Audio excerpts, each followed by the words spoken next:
Hello! Ang topic po natin ngayon is all about Kaiser Ultimate Healthcare Builder.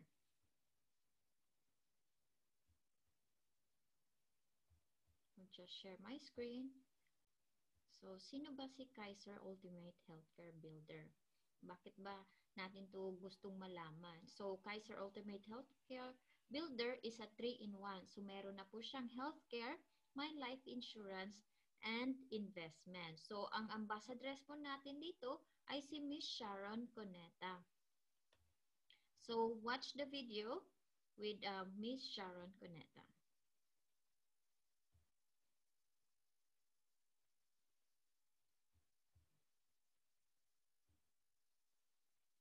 Kahit ano man ang estado natin sa buhay, we keep working. But we keep forgetting. We seem to forget that health is the real wealth. Kasi you never know what's going to happen tomorrow. Ang mas nangangailangan yung mga lalong nahihirapan. Kung kaya naman nilang maghulog ng paunti-unti, basta meron kanya, may protection ka. Kasi baka yung kinikita mo hindi sapat sa pambili ng gamot. Marami nagkakasakit, mga anak, di ba? O ikaw mismo. Lalo kung ikaw yung breadwinner, nagtatrabaho ka para sa pamilya mo, tapos bigla ka nagkasakit, paano na yung pamilya mo? At kahit nga anong estado, it's one thing off your list ang aalalahanin. Kahit ako, di ba? So, that's why it's important to have it.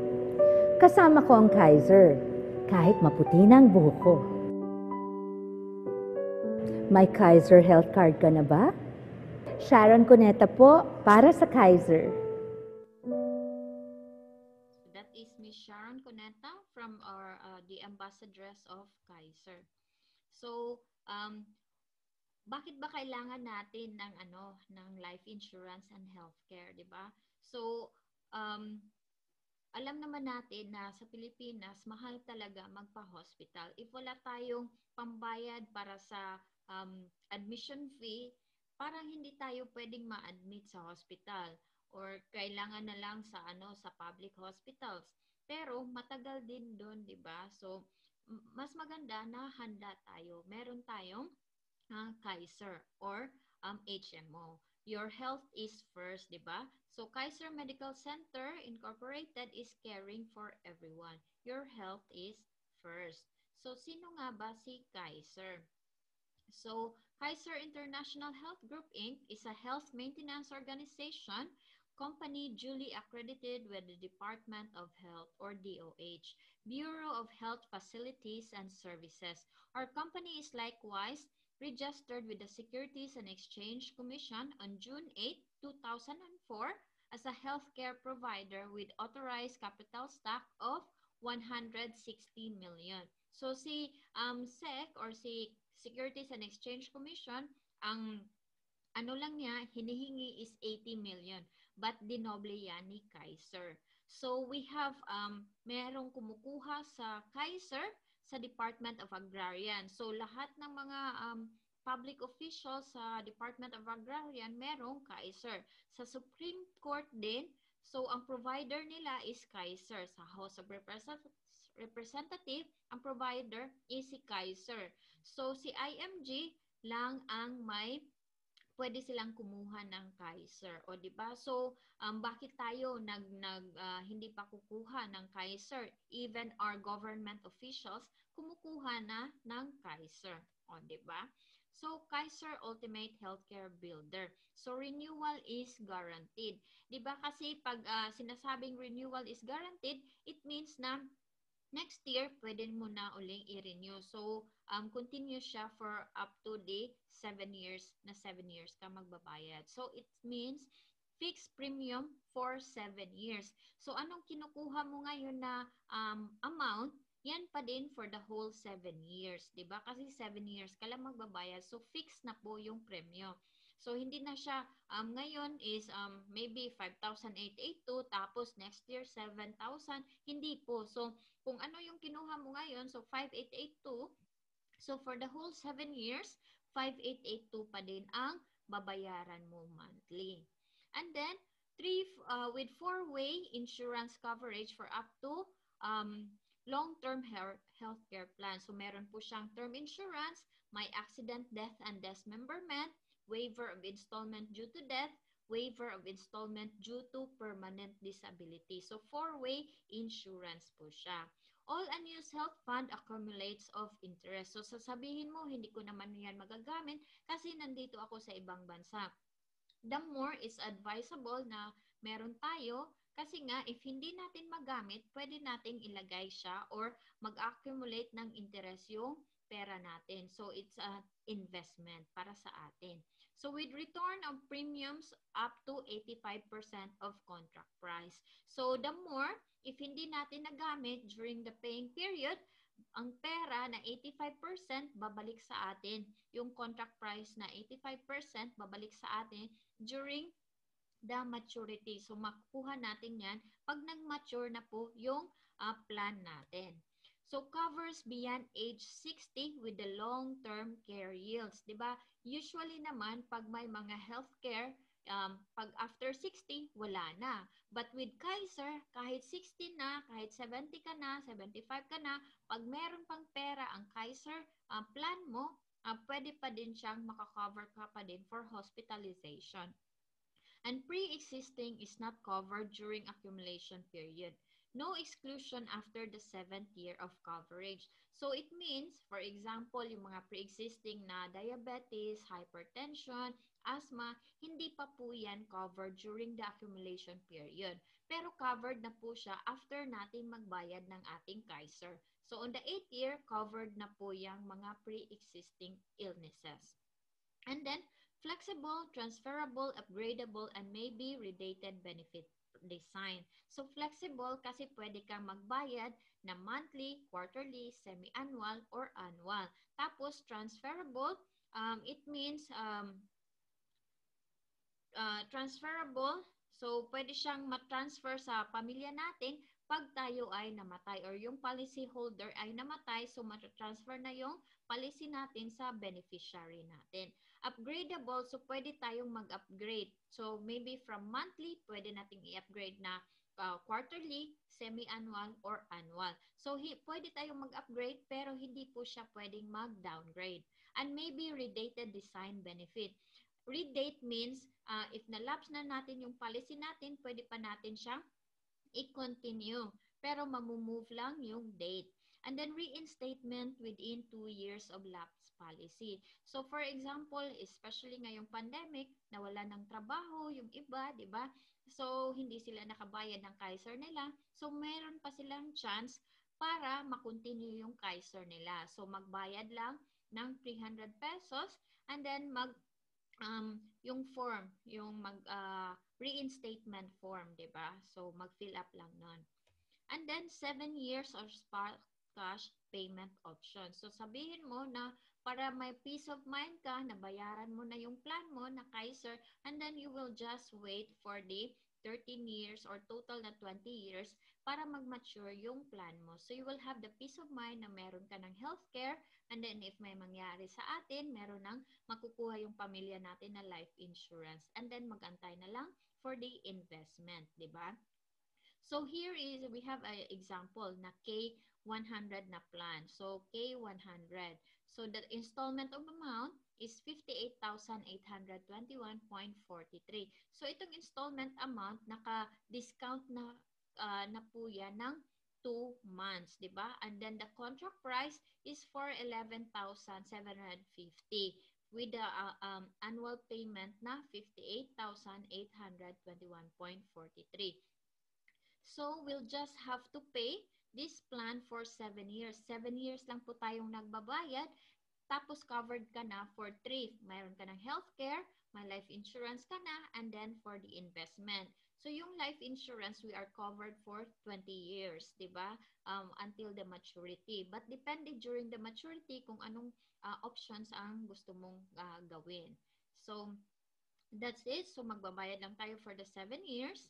And then, mag-wait lang tayo ng 13 years para mag-mature na yung plan natin. So, from 8th year to 20th year, mag-antay na lang tayo, di ba? So, it's like your savings na maglagay ka lang and then up to 7 years, tapos na. So, mag-wait ka na lang for the 13 years para mag-mature na yung plan natin.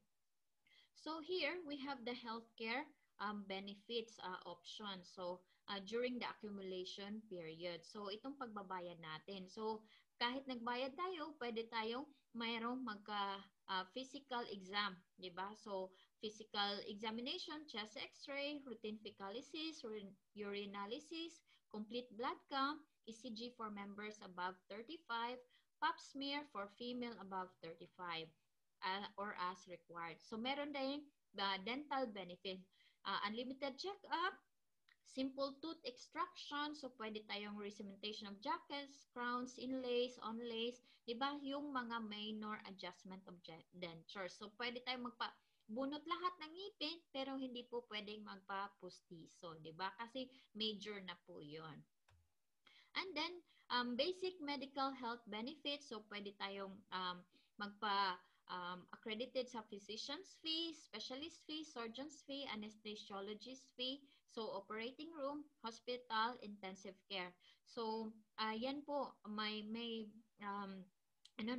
discount na po tayo dyan with the accredited doctors, di ba? And then, fourth is member's choice of room and board up to 1,000 per day. Ito po sa plan na K100. And then yearly medical benefit limit of 60 per year after full payment of the first year of the total premium.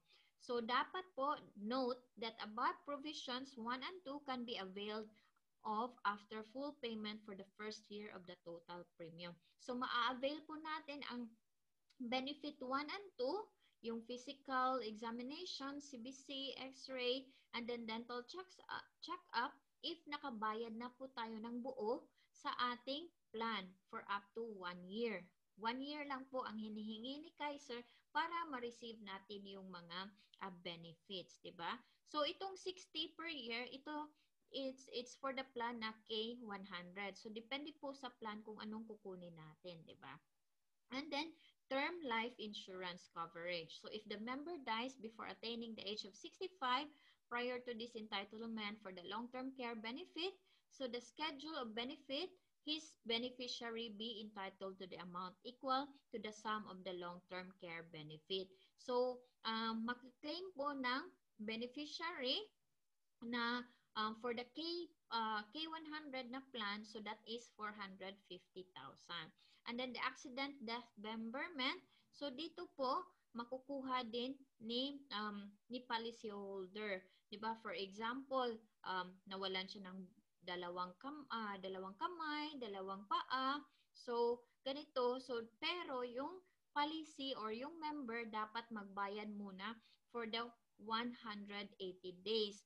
Bakit? Kasi iimbestigahan pa po yan ni Kaiser kung totoo ba talaga na na-aksidente si client. So, if napatunayan na naman na na-aksidente talaga si client, hindi na talaga maka-work, so bibigyan si client ng accident and death membersment na pera, di ba?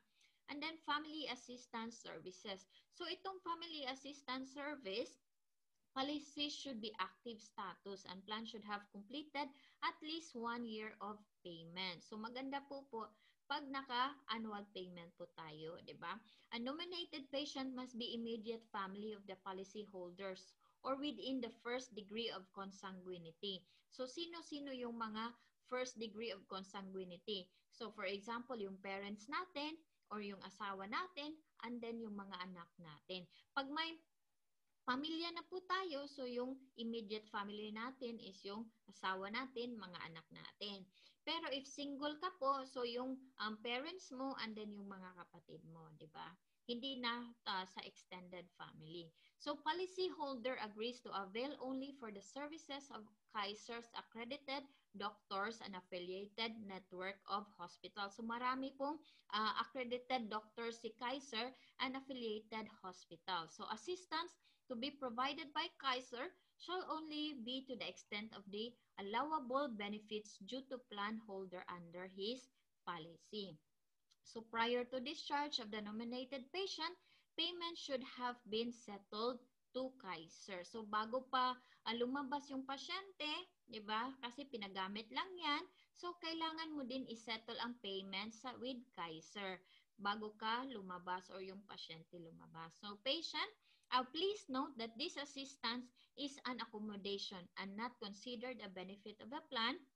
Hence, approval and denial of the ailment slowly depends on Kaiser management evaluation. So, wag pong manghinayang ng loob na hindi ka nag-grant ni Kaiser kasi this is only an assistance or accommodation lang po. So, we can ask i-ask lang po natin si Kaiser kung really kailangan natin, di ba? Kasi maybe it will be granted by Kaiser, pero dapat po active po yung Kaiser plan natin. Hindi po siya lapse. And then nakakabayad na tayo ng 1 year of the payment. So here, di ba? Kanina, I discussed with the 1 to 7 years, di ba? Dito, with the na tayo dito na sa nag-accumulate na yung pera natin during the maturity. So total accumulation and use health benefits. So for example, hindi mo nagamit ito during the paying period, di ba? So 10% of it nag-accumulate yan. So 10% of 100,000, that is 10,000. So 10,000 during the 8th year, 9th year, up to the 20th year. So normally, it will just give us 130,000. But because it is invested, so nagiging 269,750. O, di ba? Tumutubo na yung pera natin. And of course, so long-term care benefit. So kahit nagamit pa natin yung pera natin during the accumulation or during dito na years, ibibigay pa din ito ni Kaiser ang 100,000. Kasi nga ito yung plan natin, K100 or 100,000. So ibibigay ito ni Kaiser sa atin, yung 100,000. And then 350,000 or long-term care bonus. So sabi natin kanina, pag hindi natin nagamit, kasi nandito tayo sa ibang bansa during the paying period, may bonus po tayo. Diba? Yung nabayad natin during these years, during 1 to 7 years, is 411,750. So 85% of it, that is 350,000. That is kung hindi natin nagamit during the paying period. And additional health benefits. O diba? Kasi yung dito, nag-a-accumulate pa yan. So meron pa tayong additional health benefits as a dividend form. So, umaabot siya ng 446,419. A total of 1,166,169. Total accumulated benefits with bonus. Oh, ang galing, di ba? So, for example din naman, so, yung for the family, if for example namatay yung policy owner, ang makukuha ni ang beneficiary is 450,000. Pero if na-aksidente po si policy holder, doble po ang makukuha ni beneficiary. A total of 900,000. Diba? And then matatransfer pa tong policy. So dito naman tayo sa extended benefit. So dito, kumuha si client at the age of 22. So, na-mature siya for the 20 years. That is, age niya, 42 years old. So, healthy pa naman si client.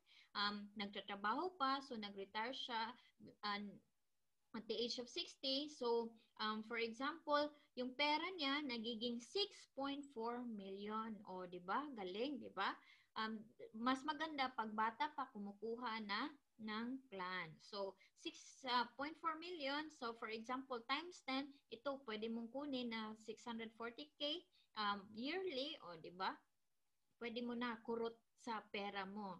And then, or hindi pa kinuha ni client kasi meron pa siyang pera, may savings pa siya.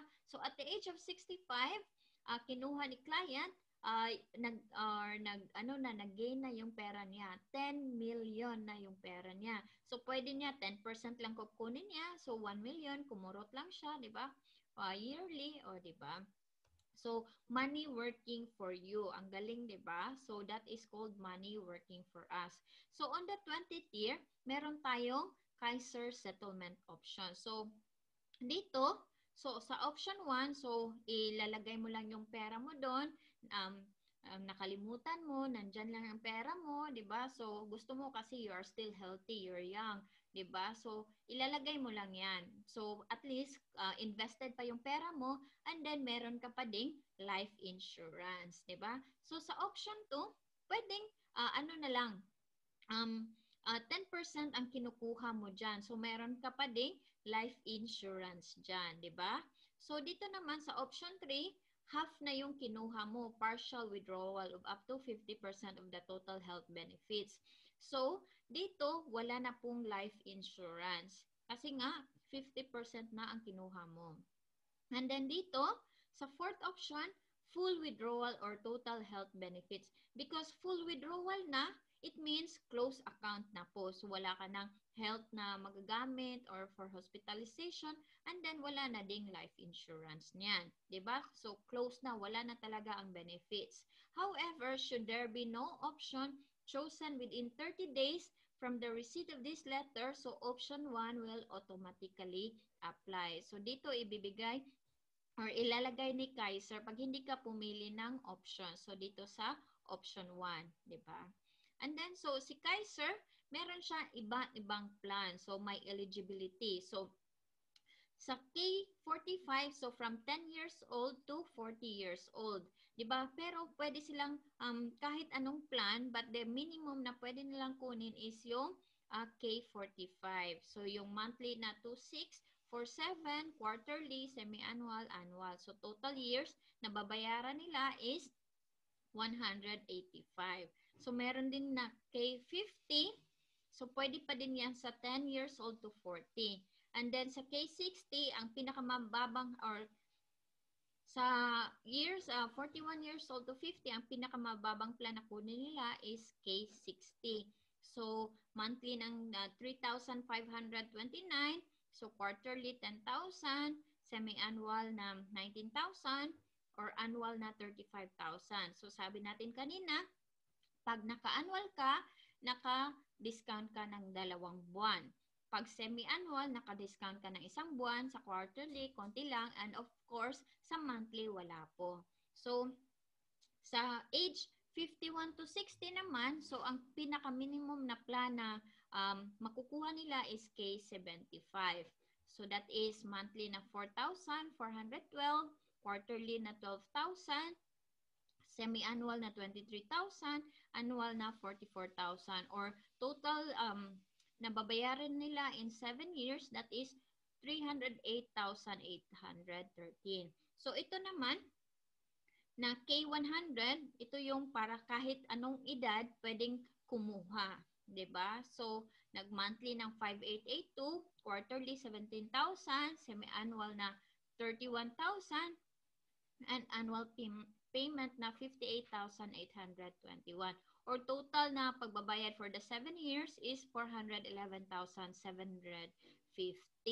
So, meron siyang policy fee. So, policy fee na 500 pesos every year for 7 years, all total of 350,000. Bakit every year? Di ba, nagbabayad ng 500 kasi total ng 350, 3,500, di ba? So, dinivide lang to ng 7 years. So, yan. So, don't be a slave of money. Kasi 'di ba ngayon na nagtrabaho tayo, we are still a slave of money. Dapat i-invest natin ang pera natin para yung pera naman ang magtatrabaho para sa atin. So make money work hard for you. Dapat sakyan na lang natin yung pera natin, 'di ba? Yung pera na ang magtatrabaho kasi hindi naman nag-retire na tayo, nag-uugod na tayo, nagtatrabaho pa din tayo. So at least sakyan na natin yung pera natin. Diba? So, if you want to be a member, so dito po sa UK, so that is 185 euros. And then you can access to all of these companies. So, ang dami na pong benefits ni IMG. So, especially for OFWs, up to 48 benefits na po ang IMG. So, if you want to be IMG, meron na po dyan sa healthcare, diba? Sa life insurance, pwede kumuha sa MB Life, sa Fidelity Life, sa investment. Pwede tayo sa mutual funds, diba? Sa real estate, dito instead na mapupunta ang commission sa agent, pwede mo nang magiging discount. And then, general insurances, so yan. So, sa home insurance, di ba? So, yan. And then, allied services, so APS, so gagawing korporasyon ang mga ari-arian mo sa Everest Memorial Services, na Kaiser Medical Center, Ozone, Globe, Informatics, and marami pang iba, di ba? It's your one-stop shop for all your financial needs. So, all these companies will pay you commission if you can close an amount. So, be part in our financial literacy campaign sa 30 million educated families by 2030. So, meron na po tayong 2 million na nag-join sa campaign natin. So, be part of it. And thank you for listening.